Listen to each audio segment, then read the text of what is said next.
Welcome to danger news channel. So నిన్న అనుకున్నట్టుగానే వర్తనపేట మాజీ ఎమ్మెల్యే ఆరూరు రమేష్ గారు బీఆర్ఎస్ పార్టీలో చేరడం జరిగింది. ఆ చేరిన సందర్భంలో కేటీఆర్ గాని హరీష్ రావు గాని కొన్ని వ్యాఖ్యలు చేయడం జరిగింది. చూద్దాం నిన్న వాళ్ళు ఏం మాట్లాడారు. తెలివిలేని వ్యక్తి చేతిలో రాష్ట్రం, రేవంత్ రెడ్డికి పాలా చేతకావడం లేదు, అప్పుల పేరుతో తప్పించుకునే యత్నం, కాంగ్రెస్ బీజేపీకి బుద్ధి చెప్పాలి కేటీఆర్. కేసీఆర్ వైపే రాష్ట్రం చూపు, 2 ఏళ్ల కాంగ్రెస్ పాలన తెలంగాణ ఆగం హరీష్ రావు. నిన్న కేసీఆర్ ఏం చెప్పిందంటే, కేటీఆర్ కానీ హరీష్ రావు కానీ తెలివి లేని వ్యక్తిలో తెలంగాణ రాష్ట్రం అనేది ఉందట. నిన్న ఆరు రమేష్ చేరిన సందర్భంలో పెట్టిన బహిరంగ సభలో ఈ మాటలు కేటీఆర్ చేయడం జరిగింది.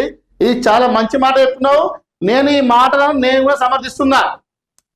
రేవంత్ రెడ్డి కనుక మీలాగా తెలివి ఉంటే అన్ని అంటే ప్రతి శాఖలో అవినీతి చేసేవాడు, అంటే ప్రతి పనిలో అవినీతి చేసేవాడు, అంటే ప్రాజెక్టులు కట్టినా నువ్వు ఏది చేసినా కూడా 100 కోట్లు 1000 కోట్లు కమిషన్ తీసుకునేవాడు. అంటే రేవంత్ రెడ్డికి తెలంగాణను ఏ విధంగా దోచుకునే తెలివి లేదు.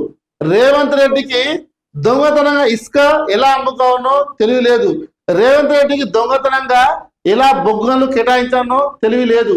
రేవంత్ రెడ్డికి దొంగతనంగా ప్రభుత్వ భూములు ఎలా కబ్జా చేయాలనో తెలివి లేదు.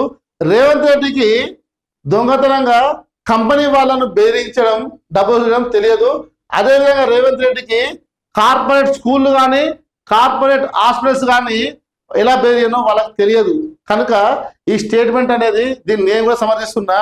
ఇంకోటి, ఈ స్టేట్మెంట్ ఒకసారి అనే ముందు దొంగే దొంగ దొంగ అన్నట్టు ఒక మాట మాట్లాడే ముందు మీరు ఒక బాధ్యతాయుతమైన పదవిలో ఉన్నారు. మీరు ఏదో కోడలు బుద్ధి చెప్పి అత్తలో పనిచేసినట్టు మీరు ప్రజలకు, తెలంగాణ ప్రజలకు మస్తు నీతులు చెప్తారు.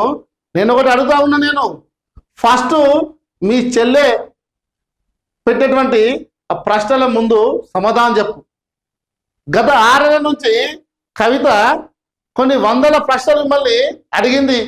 ఒక్కదానికైనా మీరు ప్రెస్ మీట్ పెట్టి సమాధానం చెప్పిర్రా? అటు కేసీఆర్ కానీ హరీష్ రావు కానీ కేటీఆర్ నువ్వు కానీ ఎందుకు చెప్పలేదు? అంటే అవన్నీ నిజమే కాబట్టి వాటికి సమాధానం చెప్పేటువంటి అర్హత మీకు లేదు. అబద్ధం చెప్తేనేమో తెల్లారు మర్నాడు ప్రెస్ మీట్ పెట్టి మా చెల్ల చెప్పిందని అబద్ధము అని మీరు కౌంటర్ ఇచ్చేవాళ్ళు. అంటే మీరు చేసేది నిజం కాబట్టి ఆ నిజాలను ఒప్పుకొని మీరు వాటి మీద మీరు ప్రెస్ మీట్ పెట్టలేకపోతున్నారు. ఇప్పుడు తెలంగాణ రాష్ట్రంలో యావత్ తెలంగాణ మొత్తం చూస్తుంది.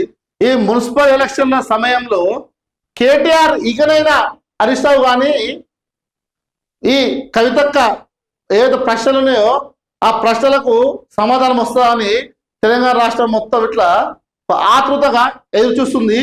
మీకు కనుక దమ్ము ధైర్యం ఉంటే ఫస్ట్ కవితక్క క్వశ్చన్లకు మీరు సమాధానం చెప్పండి.